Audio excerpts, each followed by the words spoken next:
Smallest thing visible to an optical microscope, 200 nanometers.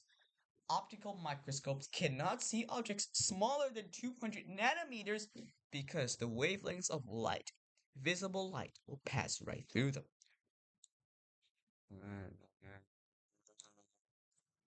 HIV, 90 nanometers.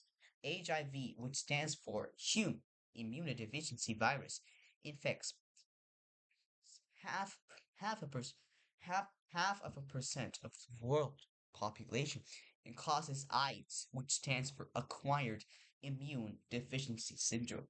About 5 million new infections happen every year. DNA,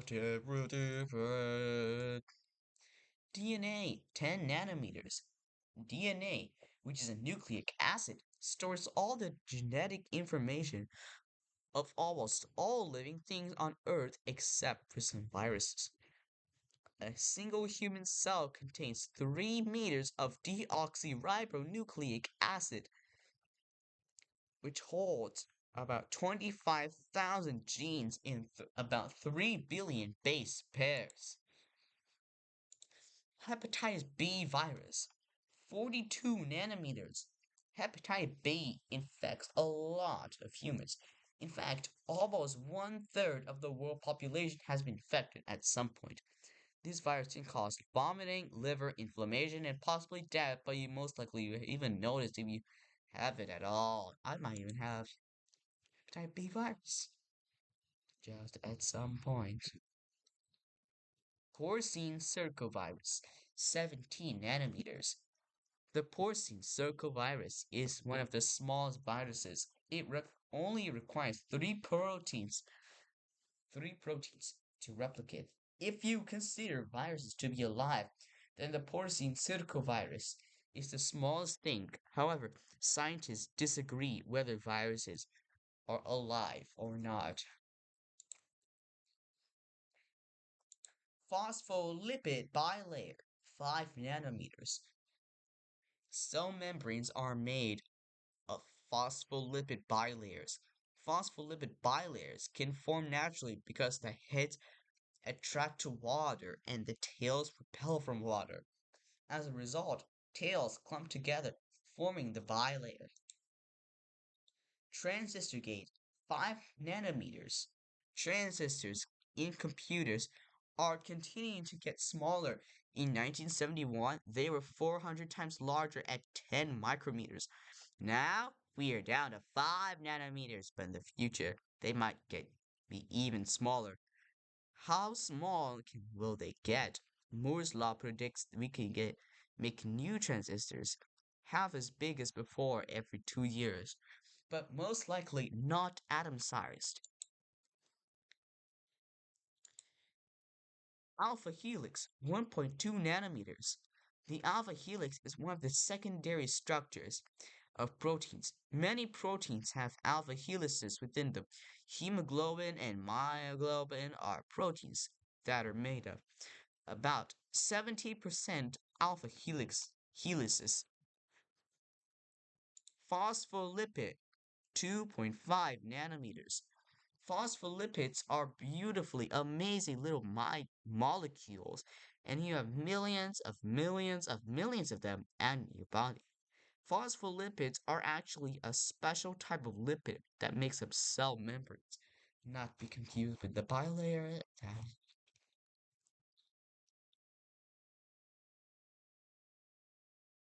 Carbon nanotube, 1 nanometer. Carbon nanotubes are the strongest material yet discovered. As another bonus, they're lightweight. As a result, nanotubes have a lot of potential applications, including buildings, batteries, solar panels, and possibly even space elevators. Also, I didn't realize this, but this little thing called carbon nanotubes were used to create Vantablack, a fragile type of paint that creates an even blacker black by avoiding nearly all specular reflection entirely. Buckyball, 1 nanometer buckyballs, which are actually called Buckminster fullerenes are made of 60 carbon atoms. The shape it forms is a truncated icosahedron, which is also the shape of a soccer ball, a solution made out of buckyballs, or is violet, not the color, the mixture. You get the point. X-ray wavelength, 500 picometers. Although X-rays do not have the highest frequency, it is still a bad idea to bask in them. Don't do it! Usually, you should have a lead shield. The thicker the lead is, the more protection. However, a few X-rays will still always get through. Thicker lead just lowers this chance. Also, X-ray should have a hyphen. Otherwise, you actually pronounce it as Xray. Glucose molecule, 800 picometers. Glucose is a simple sugar. Plants make glucose through photosynthesis and turn it into complex sugars. When we, as humans, eat plants or animals that have eaten plants, we eat complex sugars, which we break down into glucose again, which we use for energy.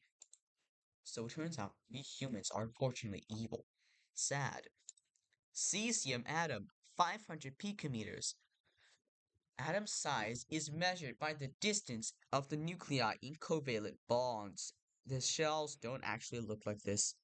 Cesium is the largest atom, but its atomic number is not the highest, only 55. Why? See helium atom. Alright, so looks like the radius of an atom is measured by the distance from its nucleus to its valence electron shell. Warning, the models here are very inaccurate and I might get demonetized for this.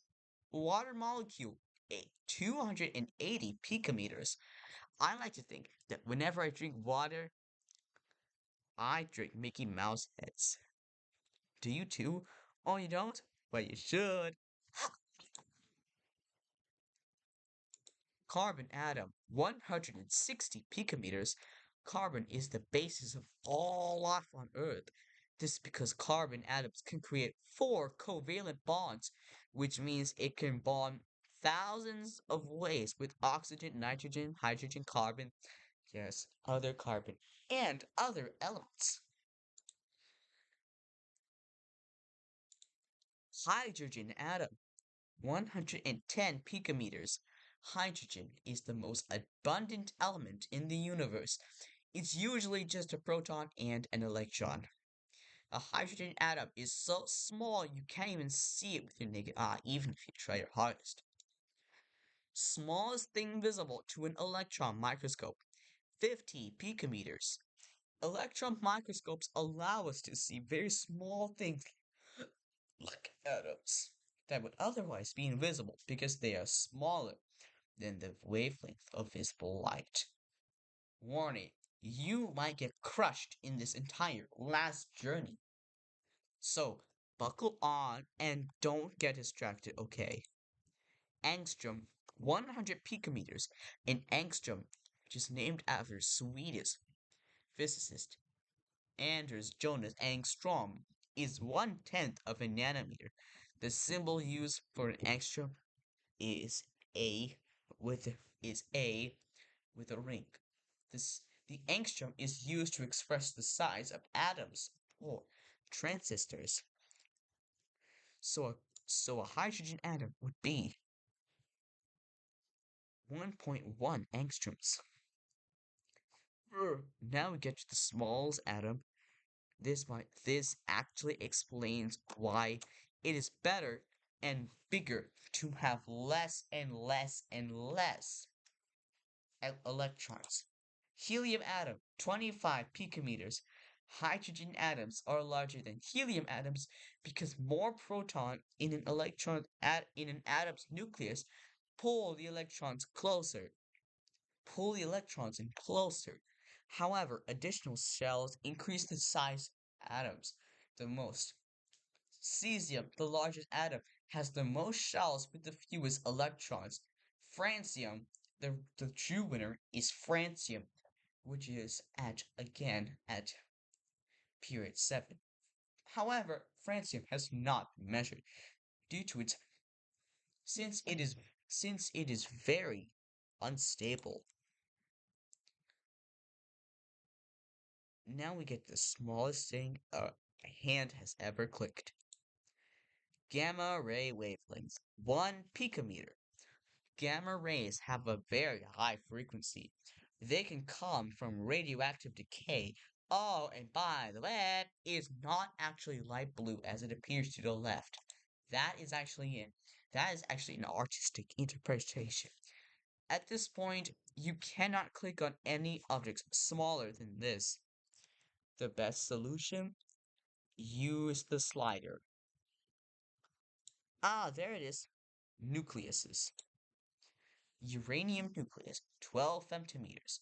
Uranium is the heaviest natural element. It also has the largest nucleus of all the natural elements. Uranium-238, the most common isotope of uranium, has a half-life of 4.5 billion years, approximately the time the Earth existed. So, we are closer to death than uranium-238 can decay from now.